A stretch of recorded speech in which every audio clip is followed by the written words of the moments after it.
Bonjour à tous. Bonjour Christophe, bonjour Mohamed, bonjour Varisa.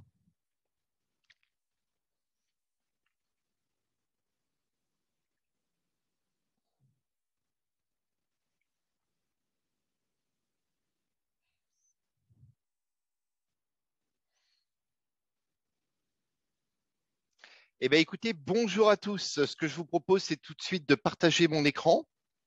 Alors, j'ai déjà me présenté. Vous allez me voir de temps en temps regarder à côté parce que tout simplement, j'ai le chat sur le côté. Mais en tout cas, je suis tout à vous et je suis ravi d'être avec vous pour cette journée Rebond Cadre. Je suis donc Christophe Marneau. Donc, je fais partie de l'APEC. Et aujourd'hui, je vais vous présenter en partageant mon écran à l'instant. Normalement, il va s'afficher. Est-ce que vous me confirmez tous que vous l'avez? Donc, vous avez mon écran devant vous. Je vais vous présenter, vous êtes cadre en transition professionnelle ou en poste, que l'APEC est à vos côtés. Donc, pour me présenter rapidement déjà, Christophe Marneau, je suis consultant à l'APEC de Compiègne.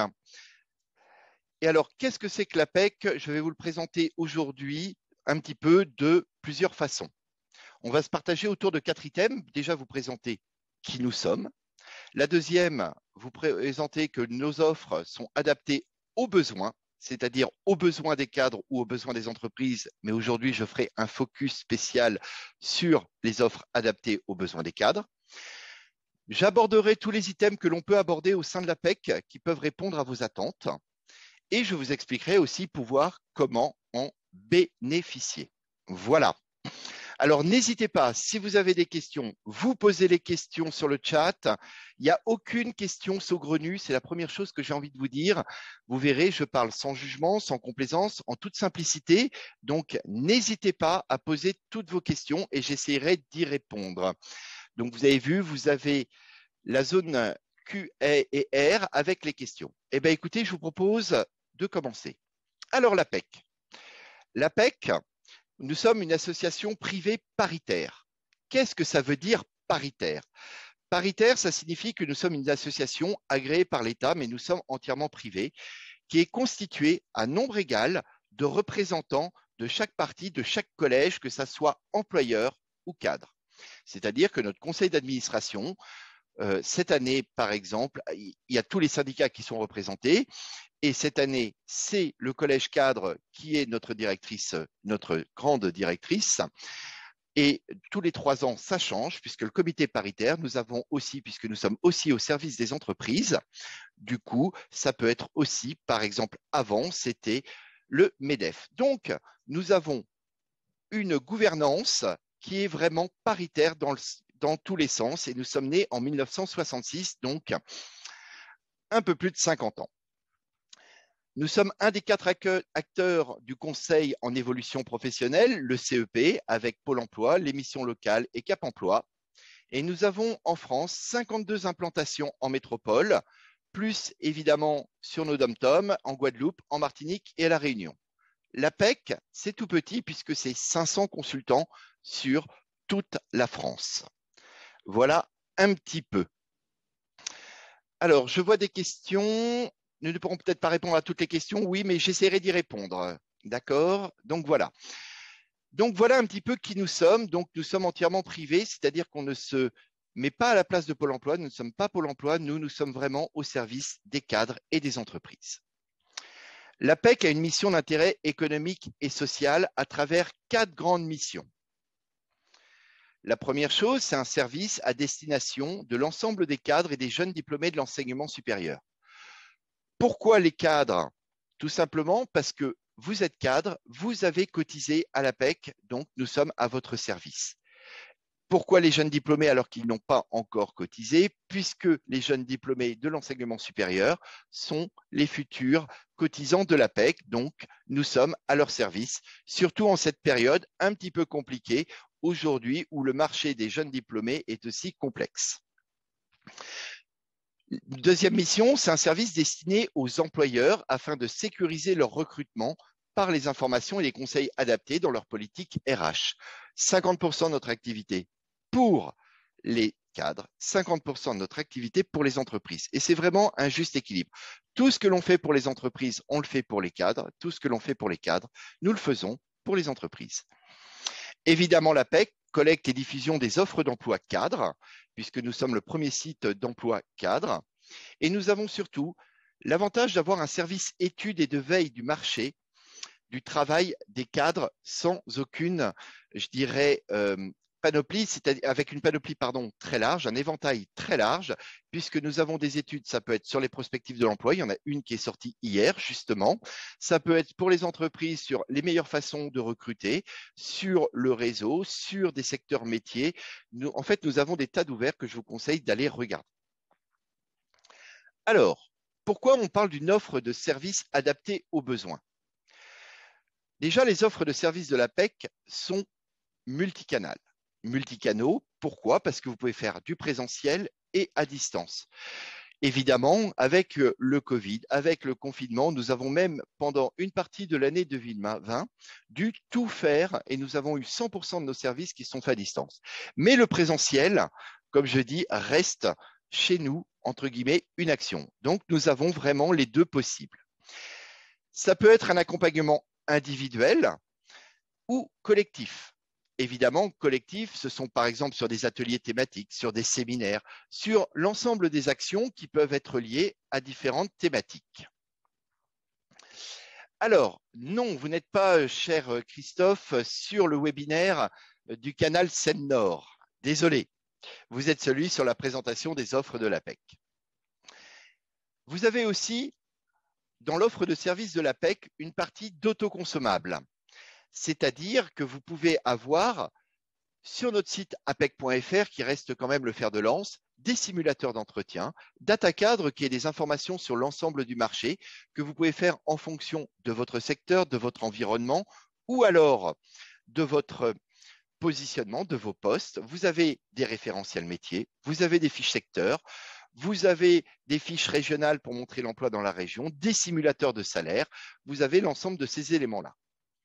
Quand vous rentrez à l'APEC, entre guillemets, quand vous rentrez parce que vous êtes tous adhérents, donc vous êtes déjà tous rentrés dedans par définition, en fait, quand vous venez nous rencontrer, vous nous expliquez quelle est la problématique et nous essayons de répondre à votre problématique. Vous n'avez pas, entre guillemets, un process en disant vous devez faire ceci, cela et ainsi de suite. Comme on dit, nous sommes avant tout à votre service en fonction de vos besoins. Et c'est bien ça qu'il faut entendre, c'est-à-dire que notre premier entretien, ce qu'on appelle le diagnostic, il a un but, c'est de bien définir quelles sont vos attentes pour pouvoir répondre à vos attentes d'une manière personnelle. Alors, je ne sais pas s'il y a des questions. Pour le moment, je n'en vois pas. Du coup, je continue. Alors, pour vous présenter l'APEC, en sortant un petit peu, je vous ai mis un petit peu cette slide avec des chiffres, mais qui sont assez parlants.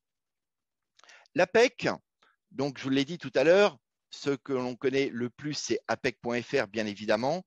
C'est 3 millions de visites par mois. C'est 40 000 offres d'emploi chaque jour sur l'APEC. Les offres d'emploi, comme on dit, ce ne sont pas nous qui les mettons, ce sont les entreprises qui les mettent. Nous validons simplement qu'elles sont bien conformes, qu'elles ce sont bien des emplois cadres et, entre guillemets, qu'elles existent réellement. 47% des recrutements de cadres ont fait l'objet d'une offre d'emploi diffusée sur apec.fr. Ça, c'est le premier élément qui est quand même important. C'est pour ça que nous sommes les premiers acteurs du marché cadre et de visibilité de l'emploi cadre en France.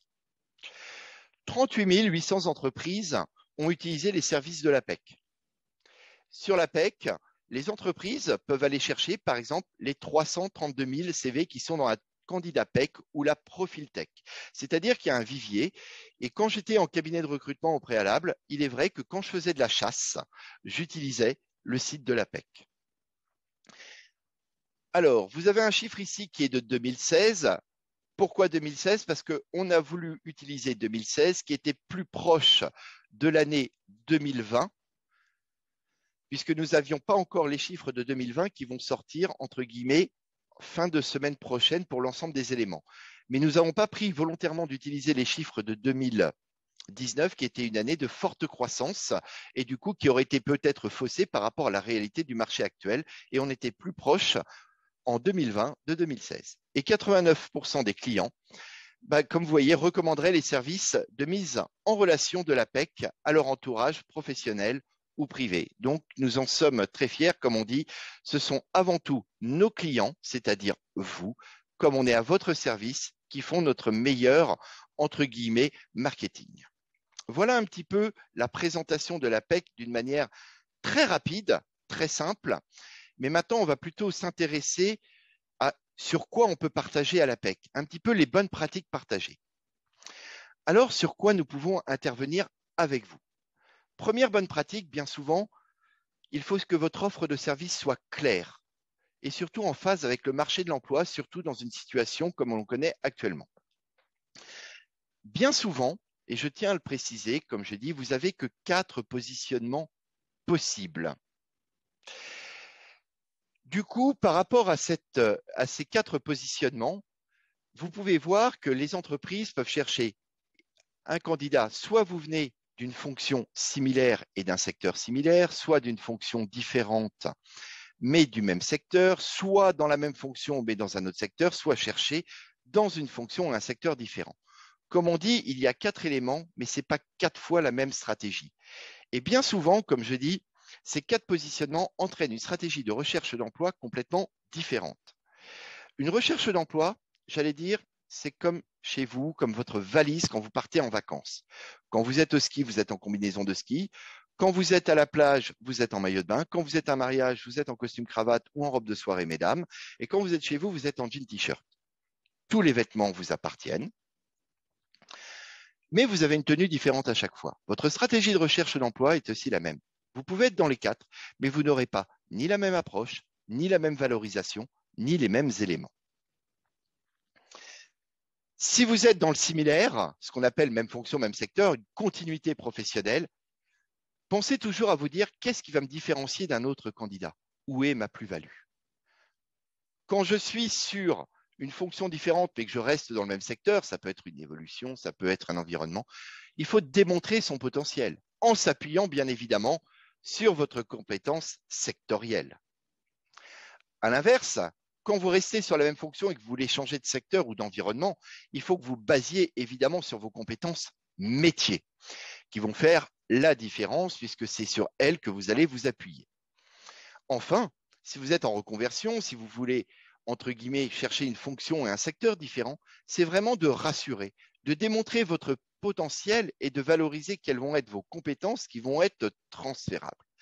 Donc, comme on dit, à chaque projet, une stratégie adaptée. Donc, des bonnes pratiques que l'on peut partager peuvent être aussi sur quelle est votre stratégie. Et je trouve que ce document permet de voir 4 possibilités, 4 orientations possibles pour vous, mais avec 4 approches différentes. Et c'est elles qui vont entraîner tout le reste. Pas de questions, je continue. Deuxième bonne pratique, avoir des informations sur le marché pour utiliser les bons vecteurs. Je disais tout à l'heure, partir en vacances, préparer sa valise, mais aussi regarder la météo. Donc, je vais utiliser le même exemple en disant le marché, c'est votre météo. Vous voyez ici, je vous ai pris un document qui sort de l'APEC, qui est un autoconsommable, qui est data cadre. D'un côté, en vert, c'est l'ensemble des secteurs. Et par exemple, en jaune, ce que j'ai mis, c'est le secteur, c'était pour citer un exemple, de la mécanique et de la métallurgie. Et vous avez un petit peu quels ont été les canaux utilisés pour recruter des cadres. Comme vous pouvez le voir, le réseau de contact des recruteurs est beaucoup plus important en général, vous voyez, sur le secteur, l'ensemble des secteurs par rapport à la mécanique et à la métallurgie. Mais ça permet surtout de se rendre compte de ce que vous utilisez, vous, comme démarche. Exemple, si vous n'utilisiez que les offres d'emploi, nous sommes qu'à la 3e élément. C'est-à-dire que vous passeriez peut-être à côté de 35% des postes pourvus dans ces éléments-là. Puisque, évidemment, nous nous sommes basés sur les personnes qui sont en poste, qui ont été recrutées pour dire par où ils sont venus. Donc, ça permet aussi de regarder le marché pour revisiter un petit peu les moyens que vous utilisez pour peut-être en envisager d'autres ou peut-être monter en puissance sur d'autres et comment monter dessus. Donc, la deuxième bonne pratique sur laquelle nous pouvons partager, c'est d'avoir des bonnes informations marché pour utiliser les bons vecteurs que vous pouvez utiliser pour trouver le poste qui vous convient. Bonne pratique numéro 3. Évidemment, quand on postule, il faut avoir un CV. Donc, on peut partager aussi sur vos outils pour qu'ils soient performants. Parce que bien souvent, quand je vois des CV, il y a certains points qui m'interpellent. Le CV n'est pas une biographie. Comme je dis, quand j'ai regardé les offres depuis maintenant plus de 20 ans, j'ai constaté un élément. Je n'ai jamais trouvé une offre recherche Christophe. Et oui, c'est bien dommage. Et le monde perd beaucoup, je l'imagine. Et du coup, le CV, comme je dis, il n'est pas là pour raconter votre histoire, mais il est plutôt là pour convaincre le recruteur que vous êtes le bon candidat par rapport à son besoin. C'est-à-dire que je ne vais pas vendre Christophe, mais je vais vendre plutôt Christophe Corporate. Qu'est-ce que j'apporte à son besoin? Pourquoi je suis pertinent pour lui? Pour que quand il lise mon CV, il puisse comprendre pourquoi je suis le candidat idéal à son besoin. Le CV, bien sûr, va s'appuyer sur vos compétences passées, mais surtout, il doit présenter votre présent et votre futur dans un aspect de projection et pas seulement de raconter une histoire ou un passé. Ce n'est pas seulement une expérience, un CV, parce qu'une expérience ne donne pas une compétence. Pour exemple, 35 ans que je joue au tennis, donc je joue plus longtemps que Rafael Nadal. Et pourtant, je pense que je suis moins bon que Rafael Nadal, même si ma modestie en prend un coin. Sur votre CV, n'oubliez pas 3 choses. La lisibilité de ce dernier, les mots-clés. Les mots-clés ont une importance colossale puisque la recherche est souvent faite par ordinateur, par ce qu'on appelle des moteurs de recherche, et ils utilisent les mots-clés. Pour exemple, si je suis commercial grand compte, je vais peut-être utiliser le mot grand compte, mais je vais peut-être aussi utiliser le mot B2B, compte clé. Vous voyez, pour avoir tous ces mots, c'est-à-dire que si le recruteur, quand il va chercher le CV, il va le chercher par mots-clés. S'il ne trouve pas le mot-clé, votre CV ne sera pas visible. Votre CV devra être adapté aussi à chaque envoi avec un titre adéquat, de mettre en avant vos résultats. Parce que vos résultats permettent de confirmer et d'affirmer votre pertinence, que ce que vous affirmez comme compétences, vous avez réussi à les réaliser et de mettre bien évidemment ces compétences au service du besoin, entre guillemets, de l'entreprise. Donc, nous pouvons intervenir aussi pour revisiter, même si, comme je dis, quand vous montrez votre CV à 50 personnes, vous aurez 50 avis pertinents. Et le bon CV, c'est celui qui permet d'avoir un entretien. Donc, si vous avez envoyé beaucoup de candidatures et jamais eu de retour, peut-être se poser la question, est-ce qu'il est bien lisible? Est-ce que les mots-clés sont bien mis? Est-ce que je l'ai bien valorisé? Point numéro 4, des bonnes pratiques sur lesquelles nous pouvons partager avec vous, c'est de vous aider à structurer, entre guillemets, vos discours en entretien. Comme je dis, en entretien, on n'a qu'une seule occasion de faire une bonne première impression. Acquérir la bonne posture d'offreur de service. Cherchez pas un travail, trouvez un client. Qu'est-ce que je t'apporte à toi, le client? Pourquoi je suis pertinent? Voilà pourquoi tu m'as convoqué en entretien. Comme je dis, s'il vous a convoqué en entretien, c'est que vous l'intéressez. Donc, puisque vous l'intéressez, il va falloir le rassurer. N'oubliez pas une chose, et ça va peut-être vous choquer, le recruteur ne recrute pas le meilleur candidat. Il recrute celui qui le rassure le plus par rapport à son besoin. Donc, peut-être pour apprendre à parler de votre valeur ajoutée, de vos réalisations, de vos réussites, argumenter, rassurer, convaincre. Donc, 4e bonne pratique sur laquelle nous pouvons partager aussi avec vous dans notre offre de service. Bonne pratique numéro 5, être visible. Aujourd'hui, comme on dit, les réseaux, qu'on aime ou qu'on n'aime pas ça, entre guillemets, c'est obligatoire. C'est comme la pollution. Personne n'aime la pollution et pourtant nous avons tous une voiture. Eh bien, être visible est primordial. Publiez votre CV sur l'APEC, comme on l'a dit tout à l'heure. Je vous ai dit montrer le nombre de recruteurs, à peu près 300 000 recruteurs par mois ou cabinets vont chasser. C'est-à-dire que si vous êtes présent, 300 000, pardon, 30 000, là j'étais un petit peu je me suis un petit peu emballé. C'est-à-dire que l'avantage, et vous savez que sur apec.fr, on vous a demandé de remplir un profil qui est plus complet que le CV et après vous rajoutez votre CV. L'avantage, c'est d'augmenter votre chance d'être vu avec justement de pouvoir mettre des tas de mots-clés. Dans un profil, vous pourrez mettre plus d'éléments que sur votre CV. Et comme votre CV sera aussi en pièce jointe, ça permettra de le ressortir, de vous faire remarquer. Ça vous permettra de postuler à des offres. Et il ne faut pas oublier que le profil est complémentaire. Donc, c'est vrai qu'on peut vous aider aussi là-dessus si, au lieu de trouver, vous étiez chassé, c'est-à-dire repéré par des recruteurs pour qu'ils puissent vous appeler. Donc, c'est un des points sur lesquels on peut vous aider. L'autre point que j'ai envie de rajouter, toujours dans la visibilité, c'est aussi celui-ci. C'est pour ça qu'on l'a appelé 5 bis, puisque c'est bien d'avoir un CV, mais c'est aussi important d'utiliser les réseaux. Alors, bien souvent, le mot réseau, comme je dis, si je l'écris en phonétique, je l'écrirais R-E-S-O. Et si je l'écrivais en l'envers, ce mot-là, je l'écrirais donc O-S-E-R. Ça veut dire oser. Et le premier frein au réseau, bien souvent, ce n'est pas l'autre, c'est nous-mêmes. Donc, nous pourrions vous aider aussi à développer, à solliciter votre réseau, à travailler sur votre profil LinkedIn pour qu'il soit visible, opérationnel et surtout attractif, pour pouvoir échanger avec des professionnels, pour pouvoir parfois valider, pour pouvoir aussi ne pas être dépendant des offres, parce que le but du réseau, ce n'est pas de trouver un boulot, j'ai envie de dire, c'est de trouver de l'information pour après pouvoir faire sûrement une approche directe et pouvoir se démarquer. Donc, ce travail de visibilité que vous pouvez faire, entre guillemets, sur le réseau est une vraie stratégie de communication sur votre marque, sur votre identité professionnelle pour pouvoir à la fois, vous faire repérer, comme on disait tout à l'heure, mais aussi vous-même aller proposer votre offre de service et pouvoir ainsi faire des approches directes et ne pas être dépendant des offres. En effet, vous avez pu le voir dans la crise Covid, la Covid qui nous touche actuellement, mais en 2020, il ne faut pas se voiler la face, ça a entraîné économiquement et sur le marché de l'emploi une grande baisse du nombre d'offres. 37% d'offres d'emploi en moins en 2020 par rapport à 2019. N'empêche que justement, si on développe le réseau, on pouvait, entre guillemets, se faire connaître et faire des approches directes pour pouvoir se démarquer des autres candidatures.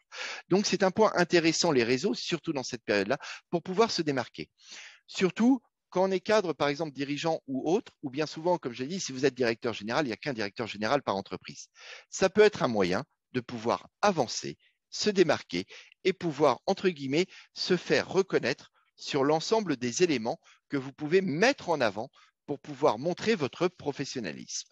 Voilà un petit peu les 5 points sur lesquels on peut intervenir. Sur ces 5 points, ça peut être de manière présentielle, ça peut être à distance, ça peut être par des web ateliers, des autoconsommables ou autres. Donc voilà un petit peu pour cette présentation un petit peu courte. Mais c'était vraiment pour vous montrer un petit peu surtout les 5 bonnes pratiques sur lesquelles nous pouvons partager pour vous aider peut-être à revisiter votre parcours, valoriser, mettre en avant, mais aussi, entre guillemets, pouvoir accroître sa performance pour trouver un job. Alors, si vous voulez bénéficier, entre guillemets, de l'APEC, c'est tout simple. J'allais dire, vous voyez, il suffit de vous rendre sur le site apec.fr. Je vous ai fait une copie d'écran de la première page. La première chose, comme on dit, l'APEC, ce n'est pas obligatoire, c'est pour les personnes qui le souhaitent. Comme je dis, vous avez besoin, n'hésitez pas, vous pouvez en bénéficier. La première chose, c'est bien sûr de créer votre compte et après, vous pouvez prendre rendez-vous juste en m'attendant nous rencontrer. Et quand vous ferez nous rencontrer, vous pourrez choisir, entre guillemets, si c'est distanciel ou présentiel. Vous pouvez aussi aller sur Vous êtes candidat directement sans vous inscrire et voir un petit peu l'ensemble des web ateliers suivant les domaines que vous avez, si c'est pour le réseau, si c'est pour vos outils, si c'est pour les entretiens, si c'est pour l'ensemble des problématiques RH, parce que l'APEC, évidemment, là, je vous ai présenté l'offre de service cadre, comme je dis principalement, puisque nous sommes dans le cadre de Rebond 4, si vous êtes en recherche d'emploi, mais même si vous êtes en activité pour préparer un entretien professionnel, parce que nous occupons aussi des cadres en poste pour faire leur GPEC et leur gestion de carrière. Donc voilà un petit peu pour se présenter rapidement. Et j'ai envie de vous dire, juste peut-être en conclusion, un accompagnement de l'APEC, c'est quoi? C'est d'abord un suivi individuel par un consultant référent, c'est-à-dire moi ou un de mes collègues, pour vous servir. Ce sont des prestations ciblées, individualisées, qui seront limitées dans le temps. Le but, ce n'est pas de commencer pour commencer. Si ça se trouve, il y aura besoin d'un seul entretien. Si ça se trouve, il y aura besoin de plusieurs entretiens. En tout cas, ça sera adapté. Ça peut être des prestations collectives, que vous soyez entre guillemets sur les réseaux, sur les CV, ça permet d'échanger et d'avoir de la pratique. Mais ça peut être aussi, par exemple, nous lançons, suivant des typologies entre guillemets de cadres, par exemple pour les jeunes diplômés, nous lançons pas mal d'activités pour les jeunes diplômés qui peut être collectif ou à travers des groupes de co-searching, mais ça peut être aussi pour des cadres seniors. Ou alors ça peut être pour des cadres, par exemple, qui recherchent depuis un certain temps, par exemple depuis plus d'1 an. Nous lançons une nouvelle opération qui débute la semaine prochaine, qui s'appelle Talent Senior, pour des cadres qui sont en recherche depuis plus d'1 an, qui ont plus de 50 ans, pour relancer une dynamique. En fait, pour tout cela, c'est vous les pilotes. C'est-à-dire que c'est à vous de piloter, de vous inscrire sur apec.fr et tout simplement de prendre un rendez-vous. En tout cas, nous sommes à votre service. Comme je dis, on a cette simplicité. Venez nous rencontrer. Nous abordons, comme je dis, vous avez, entre guillemets, c'est pas que c'est gratuit parce qu'on vous demande absolument rien financièrement, mais ça a été déjà dans vos cotisations et du coup, nous sommes à votre service. Donc, n'hésitez pas à utiliser nos sites au-delà des offres d'emploi pour venir rencontrer un consultant APEC qui sera à votre service. Voilà un petit peu quelle était ma présentation de façon rapide et simple. Alors, je vois qu'il n'y a pas de questions. Peut-être que certaines questions ou certains éléments veulent venir, entre guillemets, poser des questions. N'hésitez pas. Donc, comme je dis, moi, je suis Christophe Marneau. Donc, si vous voulez mon mail, il apparaît ici. Vous avez aussi le mail de ma collègue de Compiègne, puisque nous sommes 2 consultants à Compiègne. Donc, vous l'avez ici, n'hésitez pas. Mais vous allez aussi avoir en fin d'écran, mis par ce cher Jean-Xavier, notre modérateur qui gère un petit peu l'ensemble des éléments, une affiche qui va se mettre en place, n'est-ce pas Jean-Xavier, sur lequel vous allez avoir les coordonnées de Théo Guerdou. Si jamais vous avez un souci sur apec.fr, vous pouvez l'appeler. Vous voyez, vous avez son mail qui vient de s'afficher à Théo. Et l'avantage du mail de Théo, c'est que, entre guillemets, c'est un conseiller APEC qui est basé en Picardie, puisque en général, si vous êtes là, c'est que vous êtes sur la Picardie, et qui peut aussi vous prendre un rendez-vous sur l'ensemble, que ce soit sur Amiens ou sur Compiègne, puisqu'en Picardie, nous sommes situés sur ces 2 endroits-là. Voilà un petit peu ma présentation. Alors, est-ce qu'on peut retrouver ce PowerPoint ou l'enregistrement ? Étant donné qu'on a été enregistré, je poserai la question, mais je vois que Laetitia est là, j'imagine que cet enregistrement sera disponible. Alors là, personnellement, je ne peux pas vous dire comment sera cet enregistrement. Par contre, pour ce PowerPoint, n'hésitez pas à demander à Théo si vous voulez le recevoir, ou tout simplement, mieux que le PowerPoint, n'hésitez pas à nous appeler ou à nous rencontrer et on vous présentera le PowerPoint, mais adapté en fonction de votre besoin. Donc vraiment, il n'y a pas de souci là-dessus, chers spectateurs anonymes. Est-ce que vous avez d'autres questions ou des interrogations? Comme je dis, toute question mérite d'être posée, même si elle vous semble la plus saugrenue possible. Si vous posez la question, les autres seront ravis que vous la posiez à leur place. Avez-vous des statistiques d'annonces par type de poste? Tout à fait. Quand vous allez sur le site de l'APEC, d'une manière, vous pouvez choisir par typologie de poste ou par famille. Et même sur DataCadre, alors je ne peux pas aller dessus pour le moment tout simplement parce qu'on arrive à la fin de notre timing, mais je pourrais vous le montrer. Quand vous allez sur le site de l'APEC, juste en dessous de prendre rendez-vous, il y a tous nos outils. Vous pouvez aller sur DataCadre et choisir par poste, par secteur et même par région et même par territoire. C'est-à-dire que si je voulais connaître les offres de Compiègne dans le domaine des achats, si l'an dernier il y a eu un certain nombre d'offres et de volumes, vous pouvez le savoir exactement combien il en a eu. Alors pas en temps réel à l'instant T, mais entre guillemets avec une année de moins. Voilà. Est-ce que vous avez d'autres questions? Est-ce que Laurent, j'ai répondu à votre question? Est-ce que ça vous va comme réponse?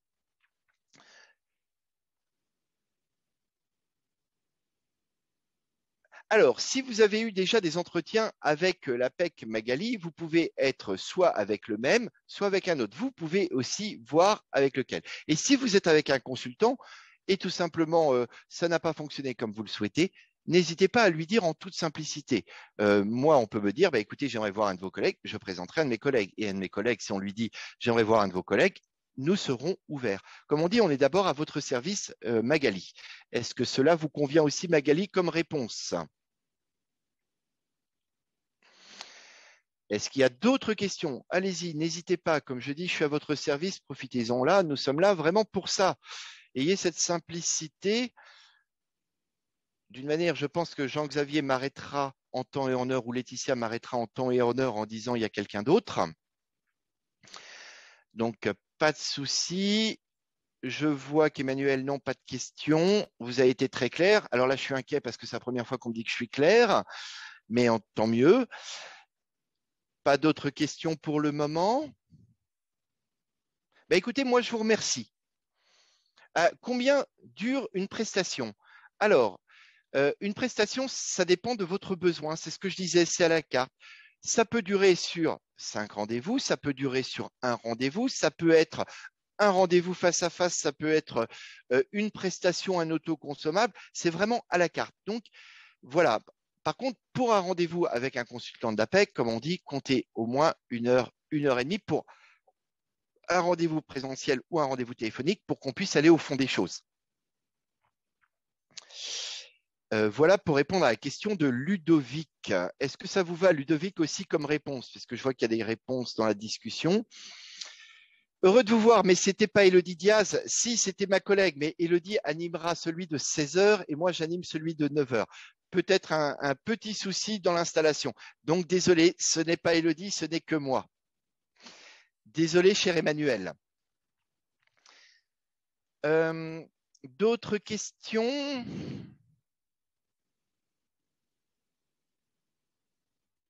Je ne vois pas d'autres questions. Donc voilà, donc si vous voulez voir Élodie, revenez à 16 heures et vous me direz, elle sera sûrement encore plus pertinente que moi puisque Élodie est vraiment une merveille. Il me reste encore une dizaine de minutes, donc je suis allé un petit peu vite dans la présentation. Donc franchement, n'hésitez pas. N'hésitez pas, je suis à votre service. Pas de retour.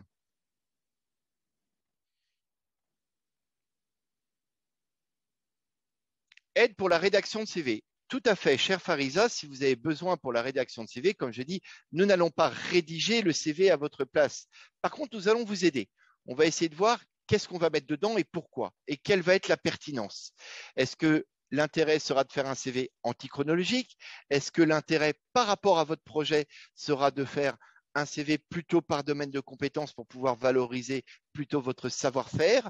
Est-ce que ça va être, bien sûr, qu'on pourra vous aider, ou en tout cas, on vous donnera aussi des éléments pour pouvoir intervenir sur ces éléments-là. Est-ce que vous faites de la reconversion de cadre senior? Alors, je ne sais pas qui a posé la question, mais en tout cas, j'allais dire cadre senior. Tiens, je vais m'amuser juste à prendre cet élément-là. Qu'est-ce que c'est qu'un cadre senior? Un cadre senior, c'est un cadre qui est âgé depuis plus de 45 ans. D'accord? On est considéré cadre senior à partir de 45 ans. Donc, je suis un cadre senior. Et les cadres seniors représentent aujourd'hui sur le marché de l'emploi cadre 57%, c'est-à-dire qu'on parle de la majorité. Donc, vous voyez, quand on parle des cadres seniors, déjà, petit 1, on parle de la majorité. Alors, je ne sais pas ce que vous vouliez dire par cette question cadre senior. Bien souvent, en général, on dit oui, mais c'est 55 ans. Non, c'est 45 ans. Donc, bien évidemment que nous accompagnons tous les cadres seniors. On peut évidemment travailler sur la reconversion. Ce n'est pas un souci. Alors, si vous venez voir un consultant APEC pour lui dire « Qu'est-ce que vous voyez pour moi dans la boule de cristal ?» Non, nous n'avons pas de visibilité sur l'avenir. Par contre, on peut travailler ensemble pour dire « Ok, quels sont les éléments, vous, sur lesquels vous avez une pertinence pour pouvoir avancer ?» Ça peut être aussi de se dire, OK, par rapport à ces éléments moteurs, à quoi ça correspond sur le marché? Donc, aller faire des enquêtes métiers, ou en tout cas de vous donner les clés pour pouvoir le faire, pour aller faire du réseau, pour aller valider, est-ce que ça correspond bien à vos attentes? Aussi bien sur l'aspect professionnel que personnel. Ce double, entre guillemets, équilibre que recherche chacun, et ce qui est légitime. Enfin, une fois que ça sera validé, c'est de dire quel est le plan d'action pour pouvoir y arriver. Et une fois que le plan d'action, c'est aussi d'accompagner. Donc, la réponse, et voilà un petit peu les étapes. Si vous venez me voir en me disant en 1 heure, dites-moi ce que je peux faire ou où est-ce que je peux être engagé demain, non, je ne pourrais pas répondre en tant que tel à cette question-là.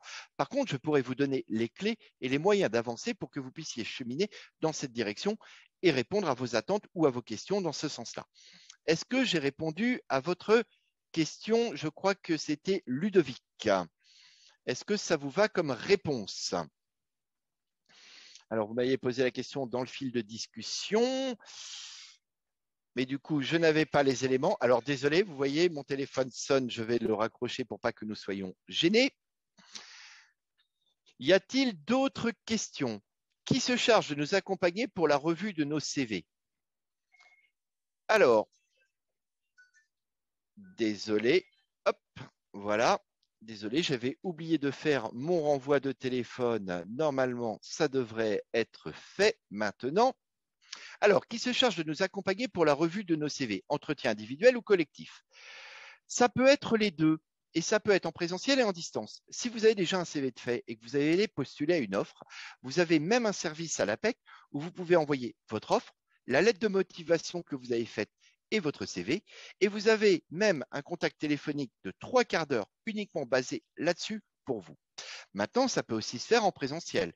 Vous venez avec votre CV et vous me présentez votre CV et vous me dites qu'est-ce que vous en pensez. Alors, la première chose que je voudrais, OK, votre valise, elle est bien, mais c'est pour aller où et c'est pour faire quoi? D'accord? C'est les premières questions que je vous demanderai. Parce que voir un CV, ça sera de voir ça. Mais ça peut être en individuel, bien évidemment. Mais il y a aussi des ateliers peut-être qui peuvent permettre aussi d'échanger et de se poser des questions et de pouvoir, parce que bien souvent, quand on est tout seul face à son CV, c'est quand on est seul face à un miroir. On se regarde et la première chose qu'on voit le miroir, on voit le bouton, on focalise sur le bouton et on ne voit pas tout le reste. D'échanger avec les autres, ça peut aussi permettre de voir votre plus-value en disant ah bah tiens, tu trouves que ça, tu devrais le mettre en avant. Donc vous voyez, ce sont des points qui peuvent être en individuel ou en collectif, mais on peut le voir bien évidemment en individuel et ou en collectif. Alors je ne sais pas qui a posé cette question-là, mais j'ai essayé d'y répondre le mieux possible. Donc vous voyez, tout est toujours adaptable en fonction de vos envies et de vos besoins. Voilà Magali. Y a-t-il d'autres questions? N'hésitez pas, je crois qu'on a encore un tout petit peu de temps. Allez-y, même la question la plus saugrenue, ayez cette simplicité.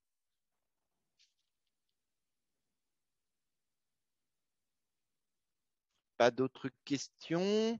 Je sais qu'on avait jusque 45. Je vois à ma montre qu'il est 44. S'il y a une dernière question, je prends. Quand on répond à une annonce sur l'APEC, y a-t-il un filtre à l'APEC où la candidature est transmise à l'entreprise? Alors, simple, quand l'entreprise met directement son offre sur l'APEC, d'accord? Nous, on valide qu'elle soit juridiquement fiable et ainsi de suite. Si elle est saugrenue, on ne la passera pas et surtout, l'entreprise sera contactée en disant juridiquement, elle ne passe pas. Ou alors, si on voit que c'est vraiment pas possible, je recherche un cadre dirigeant à 20 000 euros, on va dire c'est pas possible. Donc, on va l'appeler, on va retravailler avec lui cet élément. D'accord? Ça, c'est pour les offres. Maintenant, on va parler, entre guillemets, de maintenant, une fois qu'elle est publiée et que vous répondez. Plusieurs possibilités. Soit vous pouvez répondre directement à l'entreprise, c'est-à-dire que l'entreprise a demandé que ça arrive directement sur sa boîte mail, soit ça tombe sur la boîte mail, entre guillemets, pas sur la boîte mail, sur le compte de l'entreprise qui est au sein de la PEC et elle consulte tous les CV. Donc, elle a accès à tous les CV qui ont répondu. Maintenant, il y a aussi des prestations côté entreprise sur lesquelles il peut y avoir une présélection d'établis, sur lequel il nous demande un certain nombre de critères, sur lesquels nous allons, entre guillemets, répondre avant de lui envoyer des CV. Donc voilà Laurent pour répondre. Mais en général, l'entreprise a toutes les candidatures. Mais après, elle-même peut faire des filtres par mots-clés, comme je vous l'évoquais tout à l'heure. Valérie dit les lettres de motivation, on parle beaucoup de lettres de motivation. Y a-t-il une aide pour la rédaction? Oui. Même si j'aime pas le terme lettre de motivation. Pourquoi? Je suis motivé pour aller dans la mine du matin au soir. Est-ce que c'est crédible?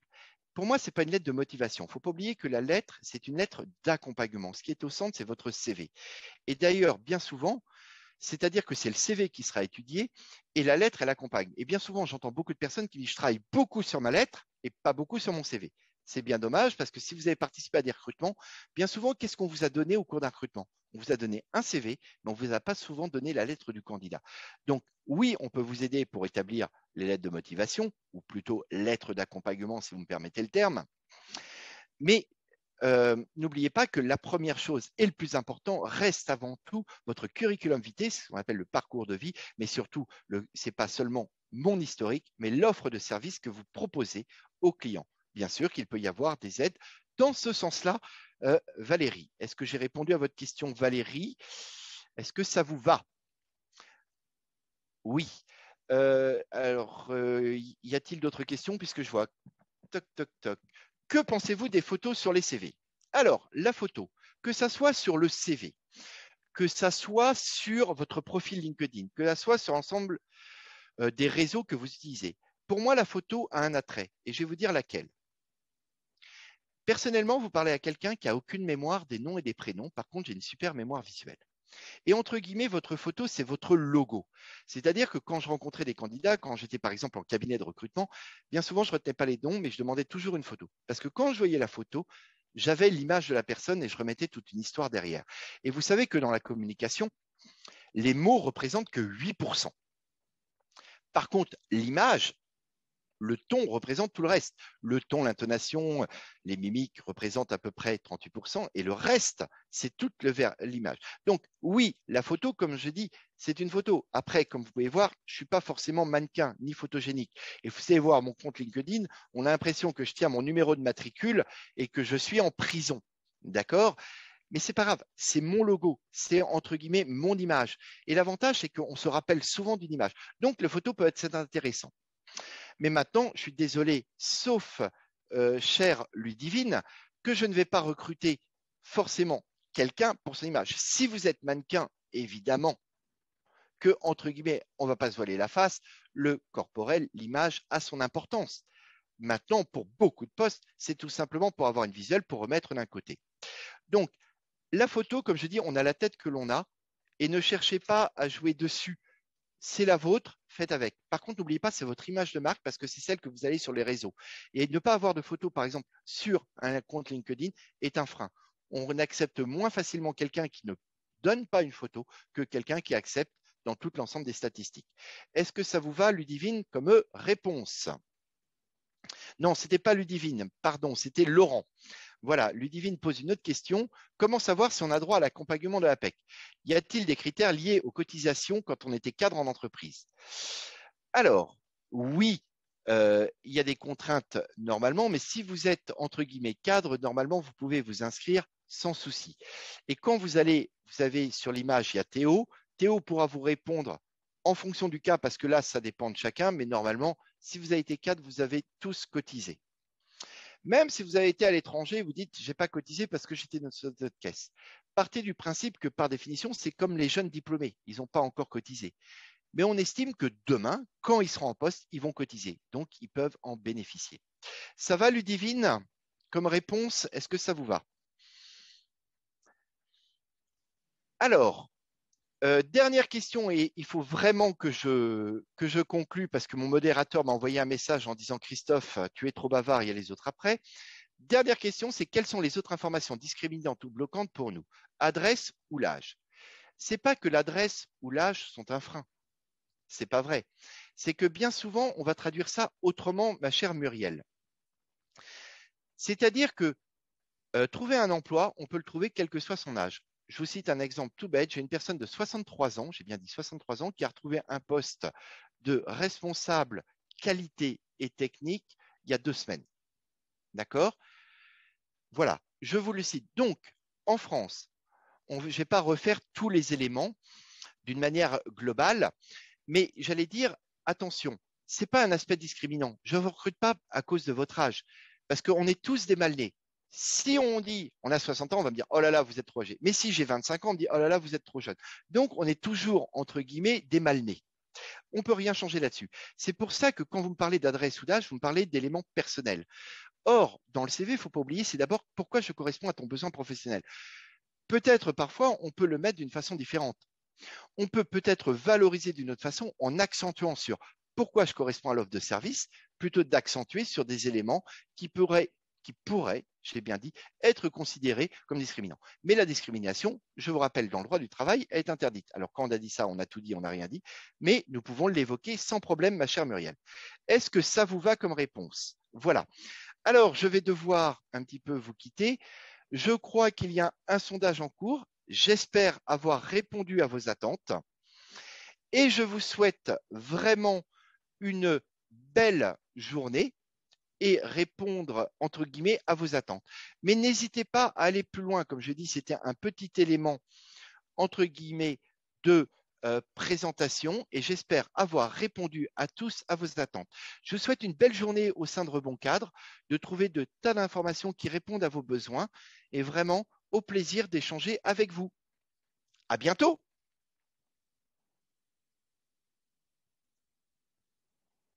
Alors, voilà. Je vois qu'il y a plein de monde qui est connecté, mais j'entends personne. Est-ce que du coup, je me déconnecte tout de suite?